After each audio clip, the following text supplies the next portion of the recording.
5 বছরের যে শখটা সেটা তো 15 বছরে মেটানো যায় না।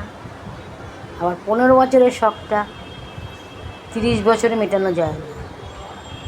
আর 30 বছরে যে শখটা সেটা 45 বছরে কিছুতেই মেটাতে পারবেন না। আবার 45 বছরের শখটা 60-70 বছরে তো মেটানো যায় না। তাই যখন যেটা শখ হয় শখটা পূরণ করুন, তাহলে দেখবে আর আফসোস থাকবে না।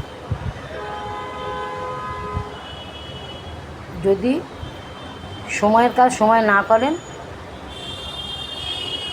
সময় তো বয়ে যাবে, সময় তো কারোর জন্য থাকবে না, কিন্তু আফসোসটা রয়ে যাবে।